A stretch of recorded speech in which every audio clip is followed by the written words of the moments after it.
మరొక ఘోర విమాన ప్రమాదం చోటు చేసుకుంది. ఈ విమాన ప్రమాదంలో ఈసారి ఏకంగా డిప్యూటీ సీఎం మృతి చెందినటువంటి ఘటన సంచలనంగా మారింది.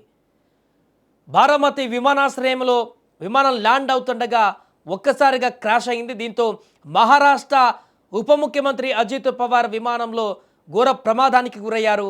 ఈ ప్రమాదంలో అజిత్ పవార్ దుర్మరణం చెందారు. ఈ ప్రమాదంలో ఆయనతో కలిపి మొత్తం 6 మృతి చెందారు. మృతుల్లో అజిత్ పవార్ ఉన్నట్లుగా డీజీసీఏ నిర్ధారించింది. ఈ సంఘటన మొత్తం మహారాష్ట్రను కుదిపేస్తోంది. రాజకీయ వర్గాలలో తీవ్ర కలకలం సృష్టించింది. జిల్లా పరిషత్ ఎన్నికలకు ప్రచారం సమావేశాలలో భాగంగా బారామతిలో నిర్వహిస్తున్నటువంటి సభలో ప్రసంగించడానికి వెళ్తున్నారు. ఈ క్రమంలో అజిత్ పవార్ బుధవారం ఉదయం ముంబై నుంచి ప్రత్యేక విమానంలో బారామతికి బయలుదేరారు. అయితే విమానం ఎయిర్పోర్ట్ రన్వేపై ల్యాండ్ అవుతుండగా అకస్మాత్తుగా సాంకేతిక లోపం ఏర్పడింది. దీని కారణంగా పైలట్ నియంత్రణ కోల్పోయి విమానం కూలిపోయింది. ప్రమాదం చాలా దారుణంగా జరిగినట్టుగా సమాచారం. విమానం కూలిపోయిన తర్వాత పెద్ద ఎత్తున పొగ వ్యాపించింది. విమానం తీవ్రంగా దెబ్బతింది. అజిత్ పవార్ మరణ వార్త తెలియగానే బారామతితో సహా జిల్లా అంతటా కూడా ఆందోళన వాతావరణం వ్యాపించింది. సమావేశ స్థలాలలో ఉన్నటువంటి కార్యకర్తలు విమానాశ్రయం ఆసుపత్రికి చేరుకుంటున్నారు. విమాన ప్రమాదానికి ఖచ్చితమైనటువంటి కారణం ఇంకా స్పష్టంగా తెలియలేదు. ఇది సాంకేతిక లోపమా లేదా మరేదైనా కారణమా అని ఇప్పుడు దర్యాప్తు చేయడానికి directorate general of civil aviation ఉన్నత స్థాయి విచారణ నిర్వహించేటువంటి అవకాశం ఉంది.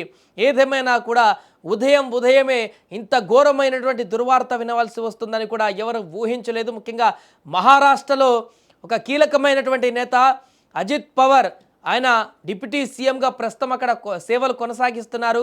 అనేక దశాబ్దాలుగా అక్కడ ప్రజలకు రాజకీయాలలో ఆయన అనేక స్థానాలలో పనిచేశారు, అనేక పదవులను చేపట్టారు.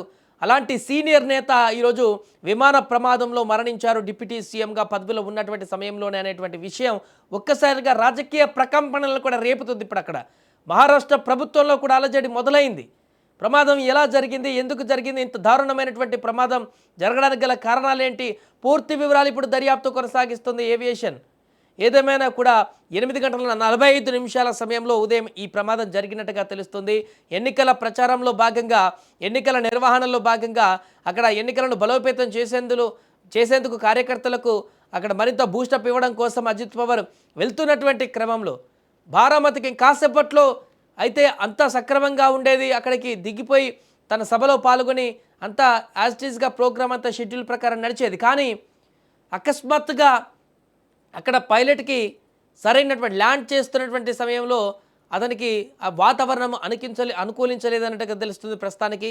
కానీ ఏ కారణం చేత అది క్రాష్ అయింది, టెక్నికల్ ప్రాబ్లమా లేకుంటే నిజంగానే వాతావరణం అనుకూలించలేదా, ఏం జరిగిందనేటువంటి పూర్తి వివరాలు అయితే దర్యాప్తులో బయటపడేటువంటి అవకాశం ఉంది. కానీ ఈ ప్రమాదంలో నేరుగా డిప్యూటీ సీఎం అధికారులు, ఉన్నతాధికారులు అందరూ కూడా అక్కడికక్కడే మరణించినటువంటి వార్త అయితే ఒక్కసారిగా పెద్ద దుమారం రేపుతుంది. ఇప్పుడు దేశవ్యాప్తంగా కూడా చర్చనీయాంశంగా మారింది. గత కొన్ని రోజుల క్రితం మనం చూసాం, కొన్ని నెలల క్రితం విమాన ప్రమాదం అహ్మదాబాద్లో జరిగినటువంటి ఘటన ఎంత ప్రమాదం చిత్రీకరించిందో మనందరం చూసాం. ప్రపంచవ్యాప్తంగా చర్చనీయాంశమైంది ఆ యొక్క ప్రమాదం. మరలా అది మర్చిపోకముందే మరొక విమాన ప్రమాదం ఇక్కడ చోటు చేసుకుంది. అది కూడా ఈసారి ఏకంగా డిప్యూటీ సీఎం ప్రాణాలనే బలికొంది ఈ యొక్క విమాన ప్రమాదం. ఏదేమైనా కూడా ఈ జరిగినటువంటి విమాన ప్రమాదం తాలూకు దృశ్యాలైతే ఇప్పుడు సోషల్ మీడియాలో వైరల్గా మారాయి. దీనికి సంబంధించిన చర్చ అయితే కొనసాగుతుంది. ఎందుకు ఈ ప్రమాదం జరిగిందని డిప్యూటీ సీఎం అనగానే చాలామంది ఒక రకమైనటువంటి ఆందోళన వ్యక్తం చేస్తున్నారు. ఏంటి ఇంత పొజిషన్లో ఉన్నటువంటి వ్యక్తులకే కూడా ప్రాణాలకు రక్షణ లేదు, విమానాల్లో వెళ్తే అనేటువంటి పరిస్థితి ఏర్పడింది. గత ప్రమాదాలను కూడా నెమరు వేసుకుంటూ చూస్తున్న ఆ సందర్భంలో ఏదేమైనా ఈ ప్రమాదానికి సంబంధించిన పూర్తి వివరాలు అయితే తొందరలోనే బయటకు వచ్చేటువంటి అవకాశం ఉంది.